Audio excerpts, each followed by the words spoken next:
So I initially didn't want to bother myself with this too much other than sharing yung news sa social media. But in over 24 hours, sobrang daming kababalaghan pa pala ang nangyari at lalo pang may lumitaw na unanswered questions. So basically the story goes na in the course of one weekend, the stray cats sa BGC were kidnapped in the middle of the night and were relocated. All this courtesy of Shangri-la at the fort, who hired pest busters para i-relocate yung mga cats. Now, what they weren't expecting was those cats weren't pests. Those cats were actually domesticated by the BGC community, and they're not even feral at all. They have a Facebook page. They are being fed by the people there. Maraming nagsiselfie with them. Maraming nakakapag-relieve ng stress nila after a day's work with the cats. And for the most part, the cats were actually an attraction. So the whole day I've been reading, and there was a post back in October 2017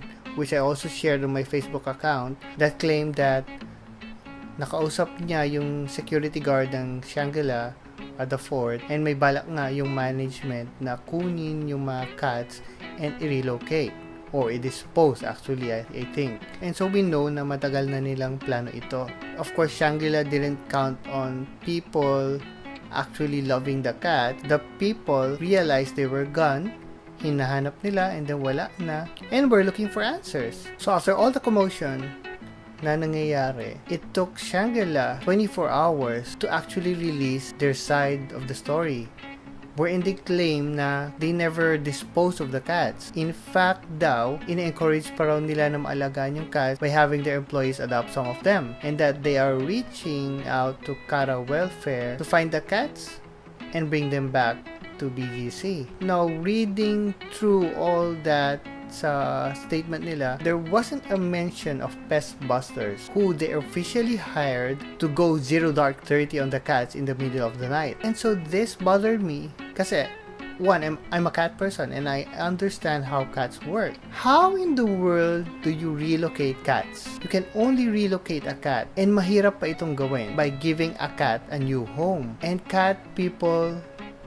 and you know this, cat people know this, na when you give a cat a new home, they will feel na parang pinaglalaroan lang sila for that moment sa bagong bahay na yon. And it will take that cat a few days to acclimate to that new home. It will take you feeding them, giving them cat litter, playing with them, basically being a companion to them para ma-realize ng cat na yon na doon na sila nakatira. Otherwise, after an overnight with that new house, they just simply run away and then hanapin lang kung saan sila nanggaling. So you cannot relocate a cat, which begs the question, what did Shangri-La order pest busters to do? Obviously, they cannot relocate cats. That's a given. So they must have disposed of the cats or killed them, and that we do not know yet. Shangri-La is claiming na nirelocate nila yung cats to new homes, perhaps, to new adoption places, but they cannot produce a single picture or a single statement in the age of social media, which leads me to conclude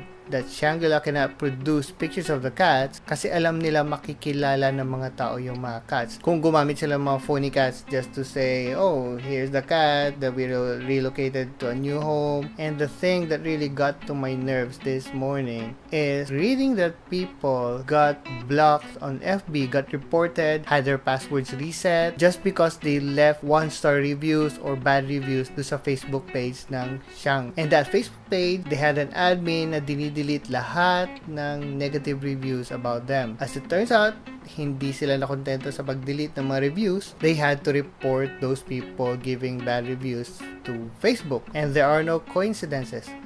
Ang dami kong friends na nag-screenshot na nahack yung FB nila, na-reset yung password nila, got locked out of FB.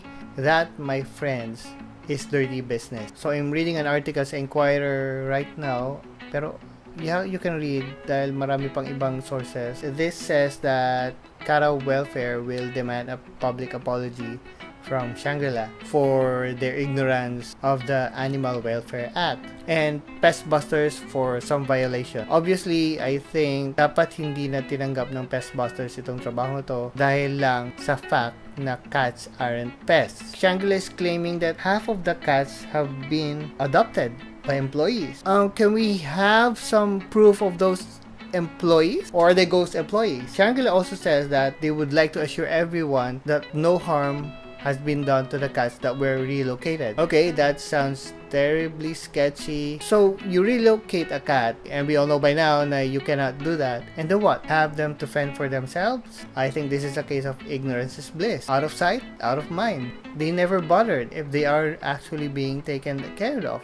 And let me just read some of the statements from the BGC community that took care of the cat. Those cats didn't belong to Shangri-La in the first place. The community was the one taking care of these cats, and they used their own resources and time, not to mention patience. This one said that they're very friendly, they're actually the main attraction of that park, and the actual reason people would come. And then one lady also says that she walks up and down High Street a lot to just show affection and interact with the friendly cats. Another woman said that those cats were her happy pill and stress reliever, and that the joy in that area, the BGC area, is now gone. And this one particularly hurt. There's a certain resident that had formed a bond with a certain cat who he had even named. That cat would lie on his lap and took selfies with him, and of course that person is worried because that cat might be lost, hungry, or worse, dead. Taking care of those cats didn't come from selfishness.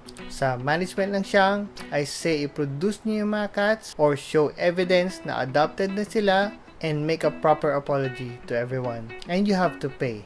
Someone has to pay for this. This is Lay, by the way, and I'm trying to appeal sa mga people na may influence. Share, repost the story, voice out kung ano opinion nyo. Yung malaking kumpanya such as this ay hindi dapat ina-underestimate ang social media. So for now, thank you for the time, thank you for listening, and Godspeed.